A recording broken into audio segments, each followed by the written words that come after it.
À partir du moment où on mène cette politique antisociale et pour une minorité sociale, on va avoir des contestations et donc l'autoritarisme.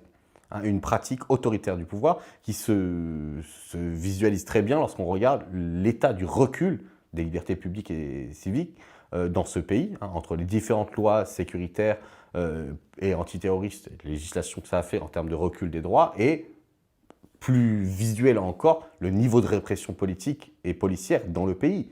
Je rappelle qu'on est dans un pays où des gens ont perdu des mains, des yeux, et où on a, enfin, dans des manifestations, la période des Gilets jaunes, mais en dehors de ça, on a bien vu la répression des révoltes de banlieue, où on a l'utilisation de la justice comme un moyen de casser les expressions contestataires. Je rappelle des gamins qui sont condamnés à de la prison ferme pour un vol de canettes, des gilets jaunes qui sont en prison, voilà, avec de nouveau des conceptions très très instrumentalisées du droit, l'idée qu'on puisse commencer à condamner des gens pour l'intention qu'ils ont, les groupements en vue d'eux, etc. Toute cette problématique de l'autoritarisme et de ce rôle de parti de l'ordre. En fait, finalement, que ce soit la LR, les macronistes ou l'extrême droite, ils sont tous des partis de l'ordre.